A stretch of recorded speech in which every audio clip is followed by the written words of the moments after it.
Hello. Hello? Hi, how are you doing? Oh, I'm okay. I'm sorry, I don't understand this stuff. It's no problem at all. I'm glad it finally got to work. Um, yeah.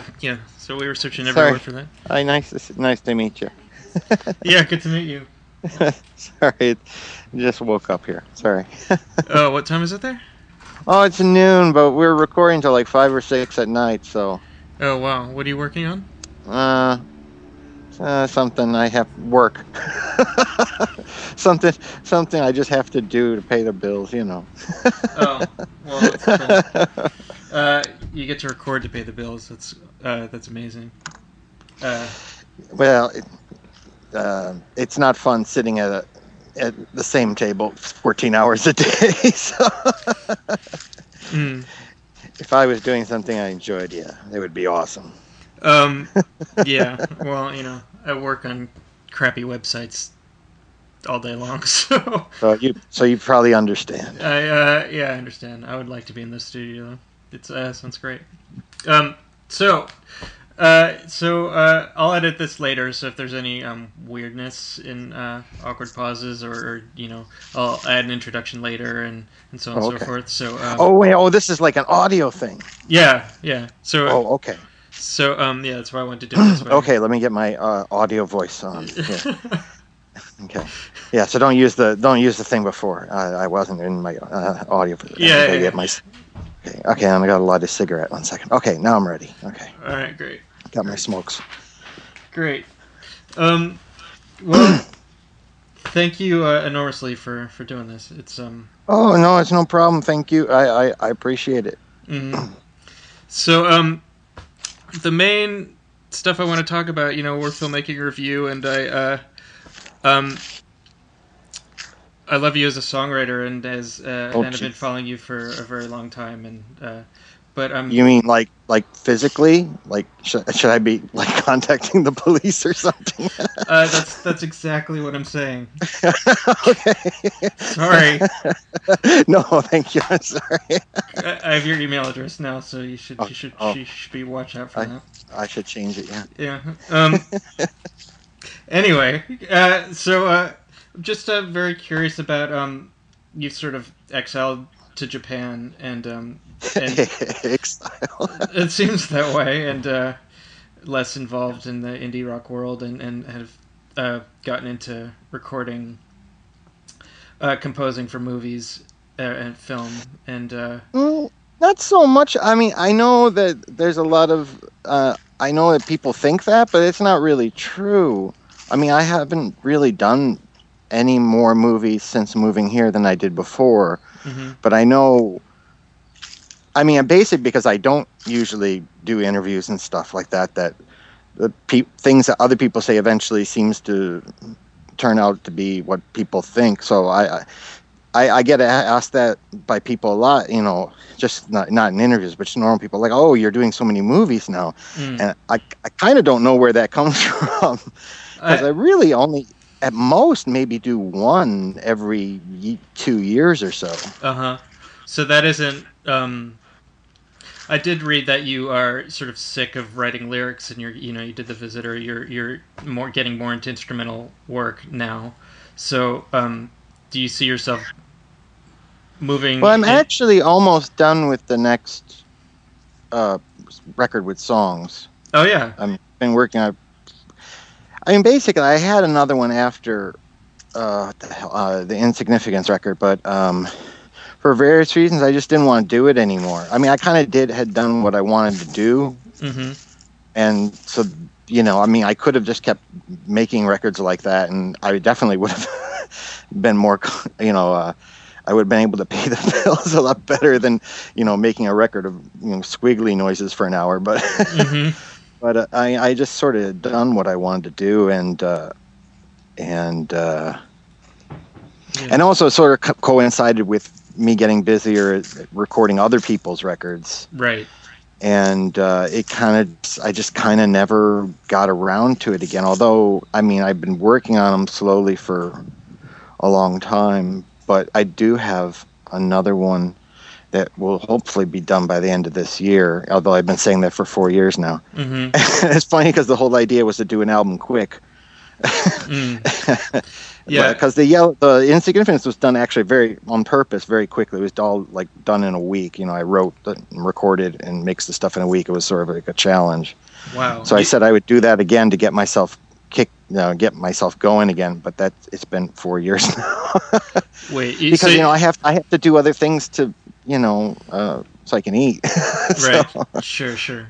So you wrote Insignificance in a week? I wrote it in like about 2 days, and then recorded it in 3 days, and then mixed it in 2 days. Yeah, that's humbling. It's just it's a bunch of songs. So, but thank you. I mean, I'm glad. I've noticed that because when the album came out, people hated it. I mean, it was really despised, and that kind of had something to do with me not bothering anymore. And I've noticed in the last 2 years or so, I mean, I have my oldest friends, like the people who play on that record. I keep telling me, that record got popular recently. They've been telling me like there's some like sort of, I don't know. I guess it's like a new generation of people who've somehow really gotten into that record. I'm really happy about that. That's great. Yeah, it's about 10 years too late. Right. So I guess mainly people didn't get the humor of that record. The darkness of it. Yeah, I think a lot of people don't understand that those records are supposed to be funny, right? Without being like, and I was never, what's the word they would always say? You have to excuse my English. I don't speak it much anymore. Wow. What's the word? Ironic. Mm-hmm. Yeah, sure. It was all ironic. And there's nothing ironic about those records at all.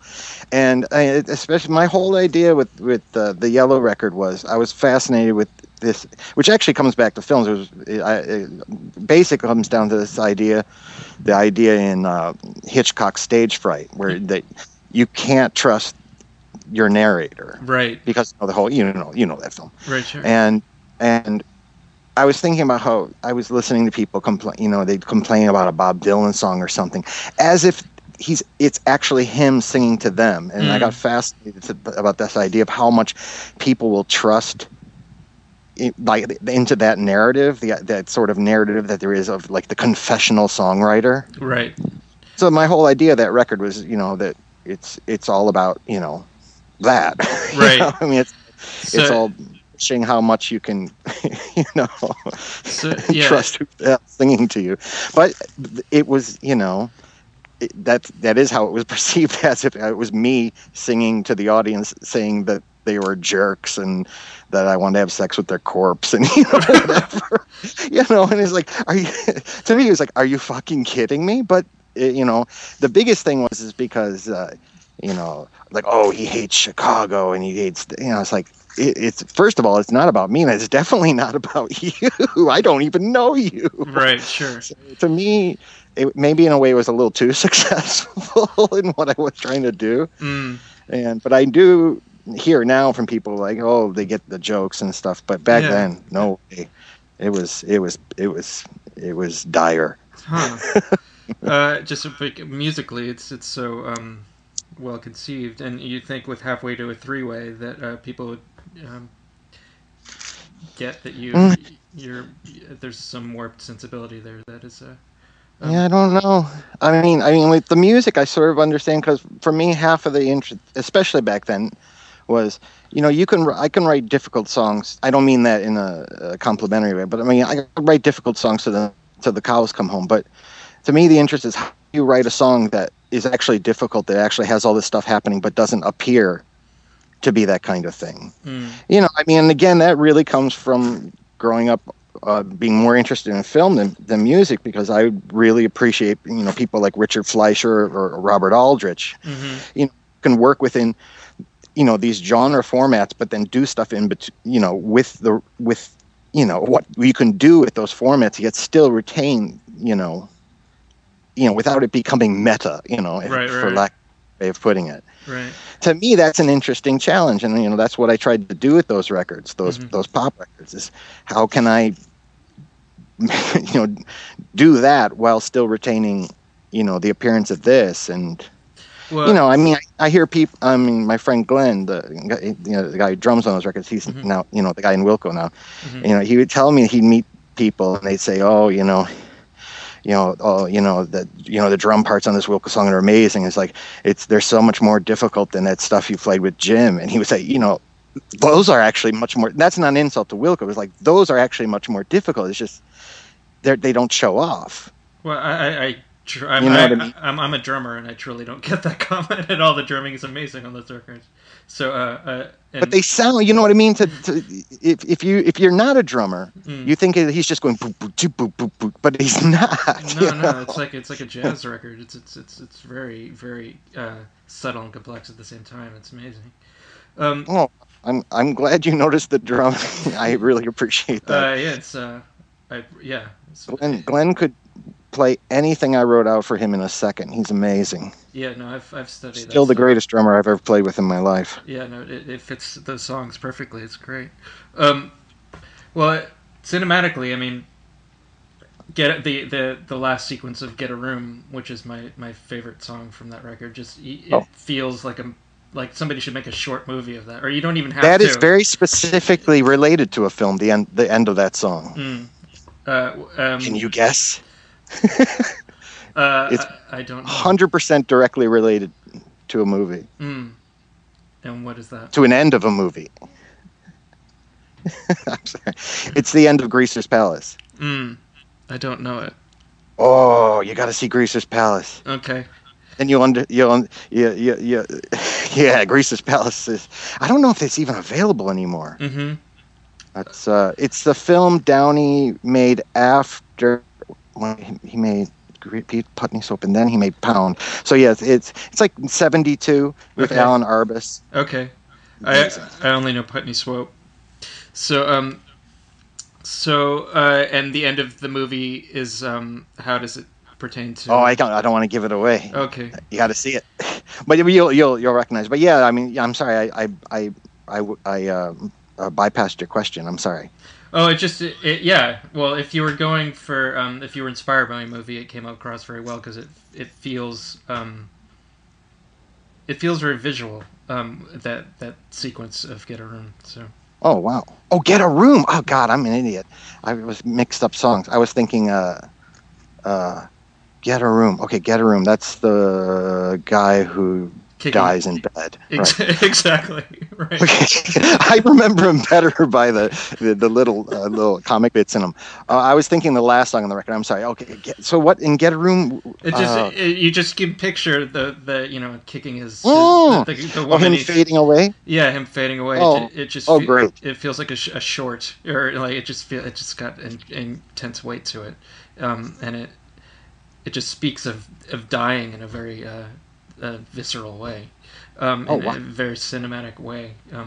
The weird thing that maybe it's related. I remember until that point I had never faded out a song, and I had never kind of liked that idea, and I thought, well, it really would be appropriate for this song, but then I can never fade out another song ever again. Right.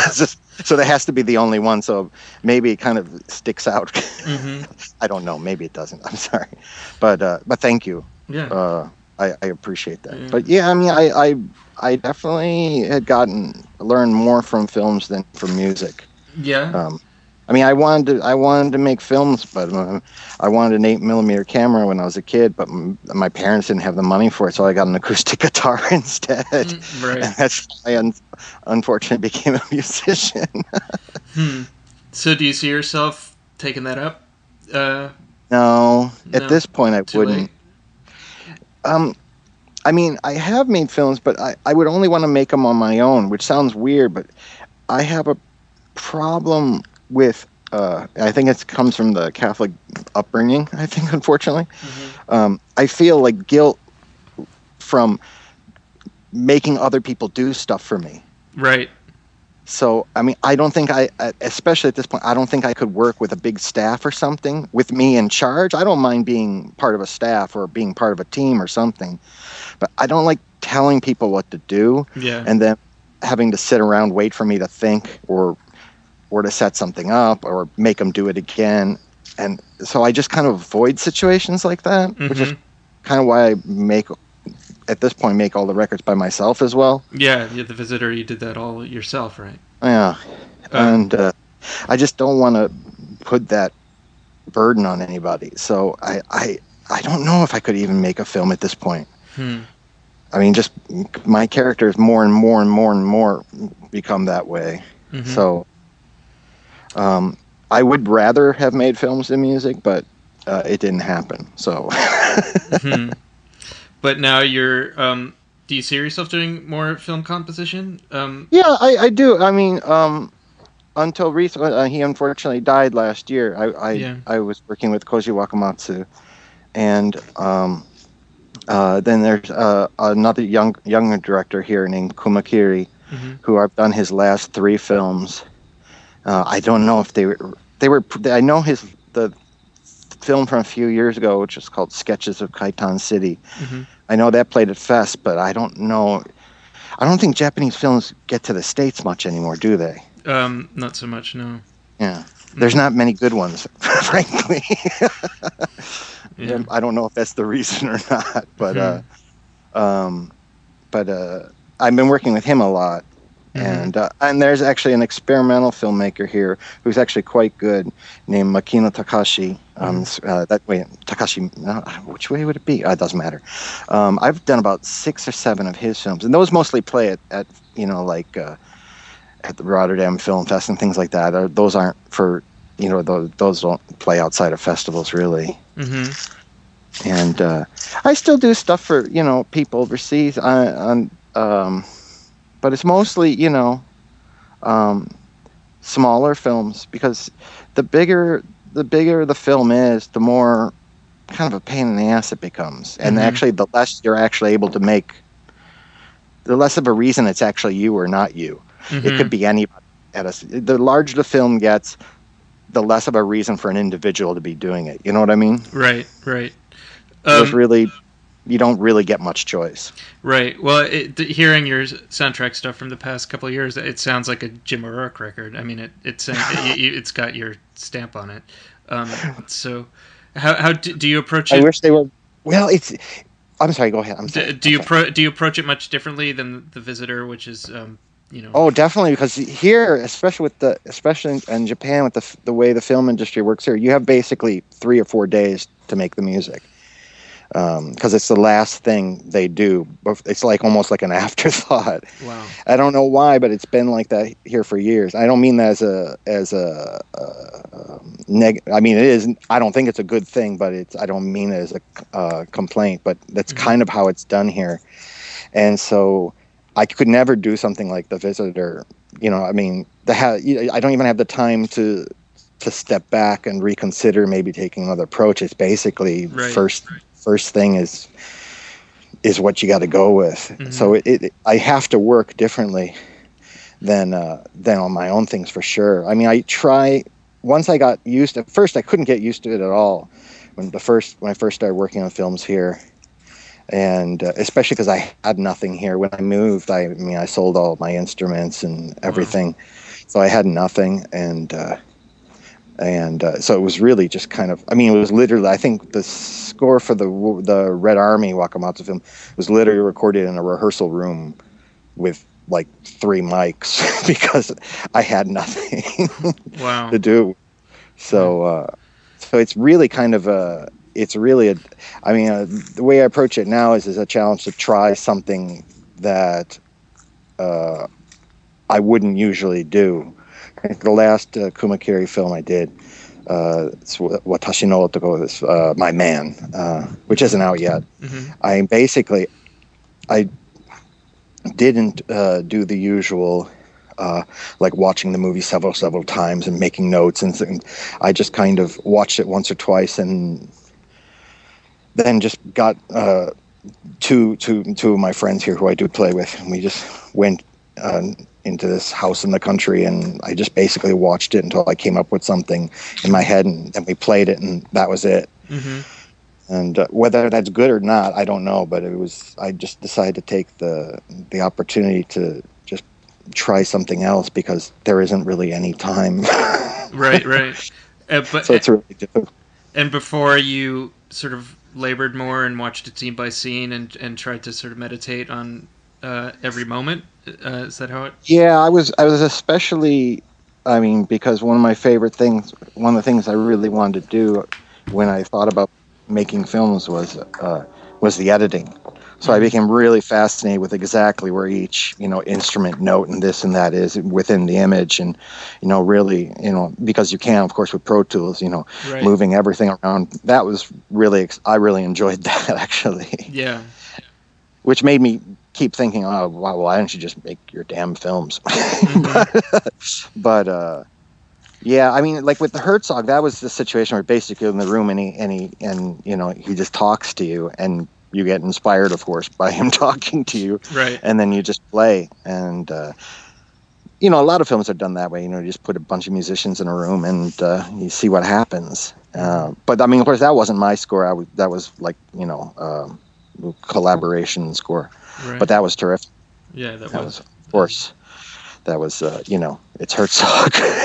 Yeah, yeah. He's not a human being. He's beyond. Have you gotten to meet him? I haven't. No, I have not. He's the Um, most amazing man. He's yeah, amazing. yeah, and his narration is like music itself. Oh, So it's like soothing music from the gods. um, so do you actually have movie ideas that you would do in your fantasy world where you could be a dictator and tell everybody what to do? There was one film that I'd written this whatever the screenplay or whatever years and years ago, and that was always going to be the one I did. Mm-hmm. There was a book by what's his name? It was a Japanese mystery writer named Yamamoto. I forget his name now, but he wrote this book that was translated into English because I read it years ago, called Investigator. Detective blah blah investigates. But anyway, it was turned into a movie Mm-hmm. in the 70s in Japan called Sands of Time, and it's basically about this cop who's pursuing a murderer who kills. In the book, he kills him with his avant-garde music. This is written in the 50s, 60s. The idea was sort of stolen for that old I think it's Margot Hemingway movie Lipstick. I don't know if you've ever seen that one. But I always wanted to make a movie of that book. Mm-hmm. But it's been done 2 or 3 times here in Japan, but every time the guy's changed to like a conductor or a concert pianist. And I don't see how you kill someone with, like Rachmaninoff or something, but I thought it would be, I really wanted to do that, but that's impossible. It's a good book. I'll look it up and send you by mail. It's a really great book. Cool. So how do you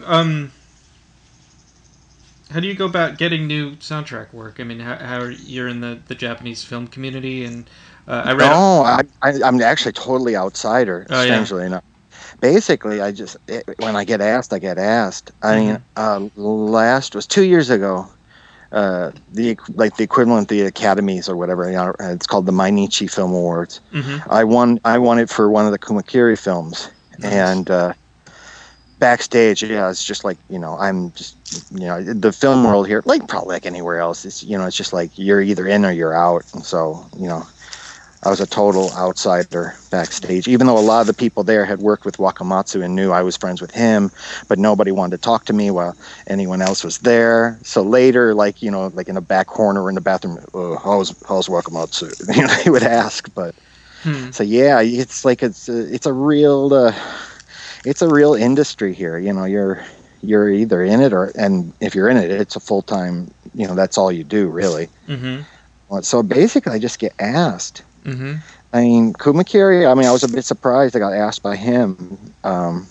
And he's really stood by me because, like, this last film that I did with him was a Nikatsu film. And, the producers wanted to, like, be in the studio and, like, check everything. And of course, I'm not going to let that happen. I would just turn down the job. But, he really said, no, that's not the way he does it. Because, it's like, that's the way they do it.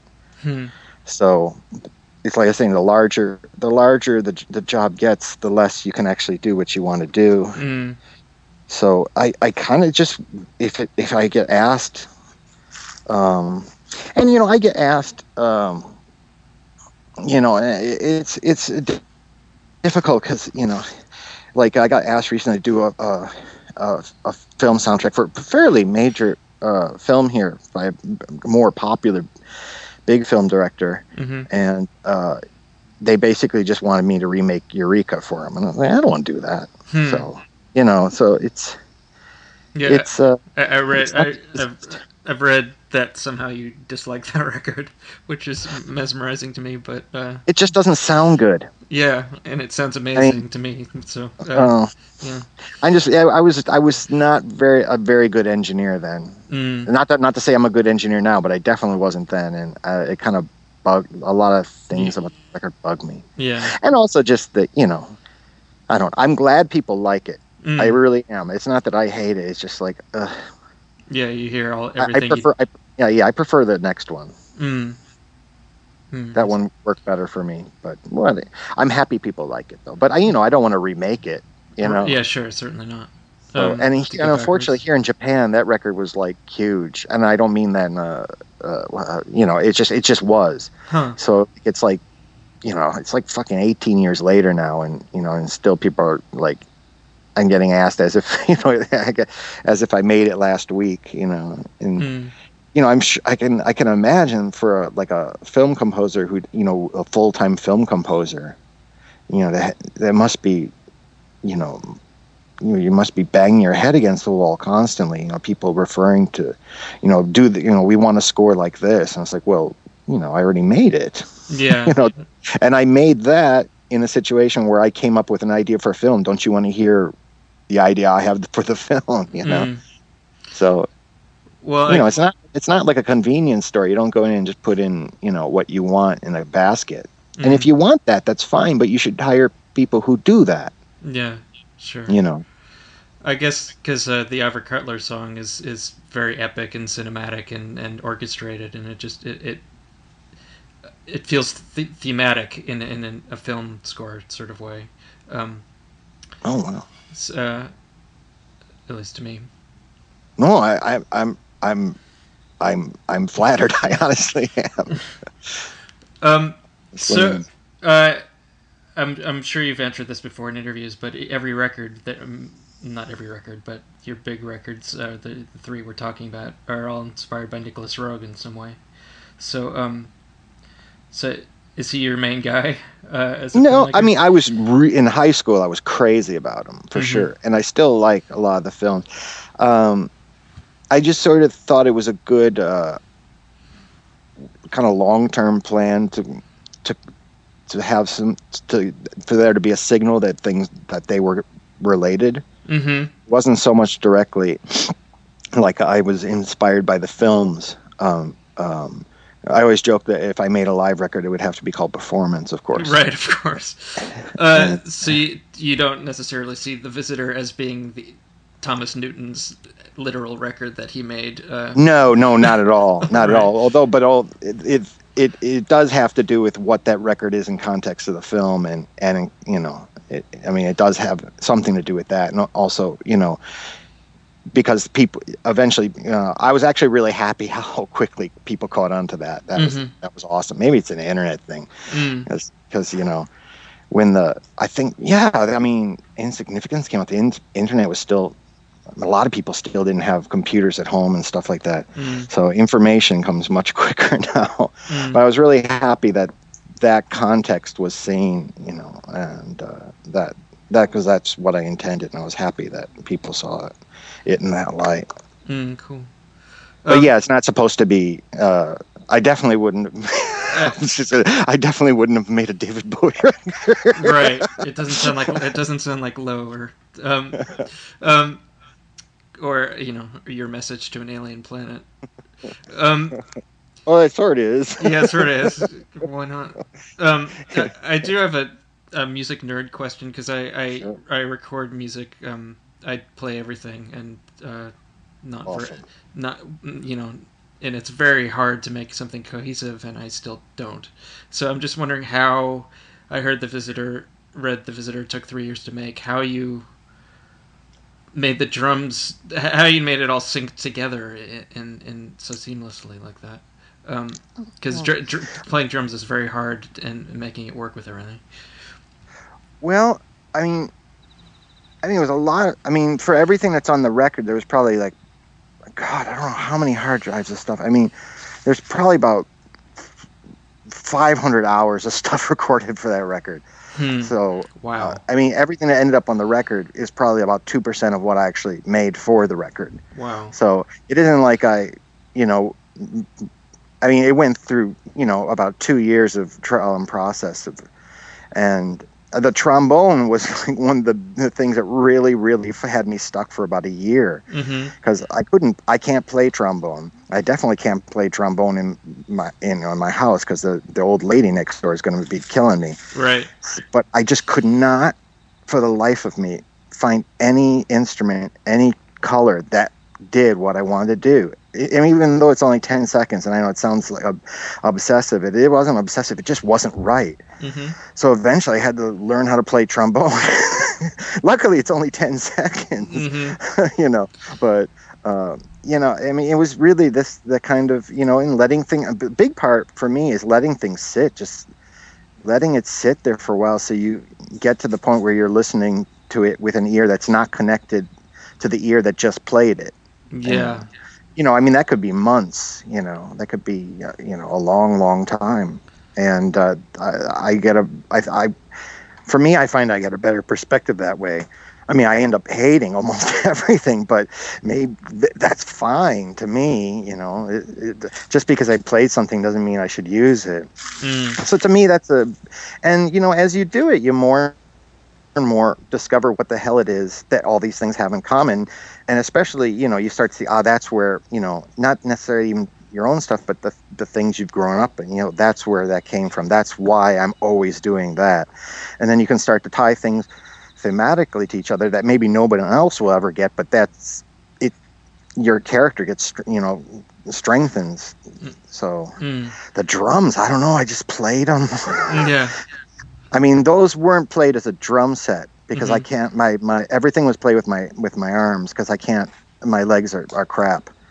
So everything was done as a how would you say drums? Like a that way with just my arms, because I played concert percussion and orchestra percussion in high school and college. So I could do that, but my legs were crap. So the bass drums and all that were done with my hands. Oh, okay, I get it. So you're and they were really, really, really quiet. Everything on all the drums were mic'd really close and really hot, but they're played super light.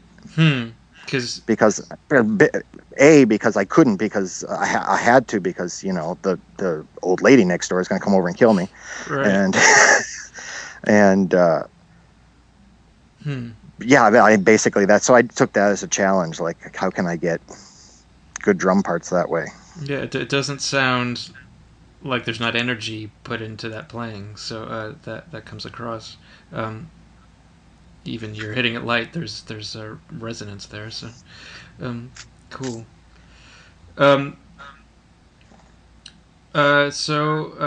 Great. The bass drum actually is just a tom head. That's all it is, and there's no drum. It's just a tom head, and I'm tapping it with my forefinger. Really? Wow. Yeah. Nice. You mic it really close. It sounds amazing. It sounds better than any bass drum. It's an amazing sound. Wow. Just any sort of clear heads sound better. Like a rack tom clear rack tom clear head, mic'd on the opposite side about maybe half an inch away, with a dynamic though, not a condenser. Sounds awesome. Wow. Just tap it with your finger. You won't even be able to hear it with your ears. Wow. It's awesome. Sounds great. That's great. Cool. And the old lady next door wasn't mad. Yeah. She had no idea. But she would be blowing. She was always playing harmonica though. She was always getting in my way. Really? Yeah. Well, you should have gone over there and had a word with her. I don't think that would have went well. Right. Um, cool. So, so do you see yourself staying in Japan for? You're there for the long term. I'm here for good, I think. Wow. Why? Yeah, I like living here. Yeah. How is post earthquake and all that? Are you all right there? I mean, Yeah, you know, it is what it is. yeah. All right. I mean, my studio got trashed in the earthquake, but that's I'm still alive. Whatever. I mean, I have no reason to complain or to moan. And there's plenty to do help other people here. So, but it is what it is. Yeah. I mean, 10 years early, I lived, basically 100 yards from the Twin Towers when that happened. So it's, Wow. in perspective, it was freaky because it was more freaky because it reminded me of that. When the buildings fell, because it was basically like an earthquake then. Yeah. I was downtown then as well. So Yeah, not 100 yards, but Chinatown. So I mean, there's plenty of problems here. I mean, that's obviously a whole conversation to itself. But it's not like people are running around, like screaming and stuff. Right. Maybe they should actually, but right. Well, on happier topics, is Japanese music affecting your own compositions? Do you think? No. Not really. I mean, I don't. No. I mean, I actually don't even. I haven't followed music for years. You don't. No, I don't buy. I mean, I buy records by like my friends, and like if there's artists who I've always liked, if there's something, but like as of new music, no, I don't pay attention at all. There's just a point where you kind of know what you like, and it's a full-time job keeping up with stuff. Yeah, sure. Especially now, so I just figured like if something's really, really good, I'm still going to be hearing about it in 10 years, and then I'll check it out. Right. I figure that's a good filter, the 10-year filter. So the media that you imbibe is movies, then. Pretty much, yeah. Right. Well, I mean, I still listen to music, but it's kind of it's more and more. I mean, the first 3 years that I lived here, I didn't have a stereo, which was a bummer. But I kind of just listened to what I've always listened to, and but I try to keep up as much as I can with the film stuff. I mean, most of the stuff doesn't come here, unfortunately. And I mean, I can see stuff, but then I can't show my girlfriend it because there's no subtitles for her. So, I mean, but luckily, I was really surprised Dogtooth came here, which was awesome that it came here. Yeah. But his new one, Alps, hasn't come here yet. And some of the best filmmakers working now, there's no Ulrich Seidel's ever been shown in Japan. I mean, until recently, even Herzog and Fassbinder doesn't get shown here. There's so little, unfortunately, of that culture here. Although strangely enough, Skolimowski is really popular here. All his stuff gets. But yeah, I mean that's kind of my main thing. Although recently it's just been Hitchcock. Oh yeah. Well, they put out all the Blu-rays in Japan, so I bought the whole bunch. So I've been going through all those again. Nice. Which I mean, and Friedkin. That's the thing that pisses me off the most. Friedkin is not popular here. Huh. And I'm friends with some people at Tokyo Film Fest, and they always ask, "Oh, which director should we invite this year? Do you have an idea?" I'm like, "Yeah, Friedkin." Oh, Friedkin. Nobody knows who he is. It's like, that's nonsense.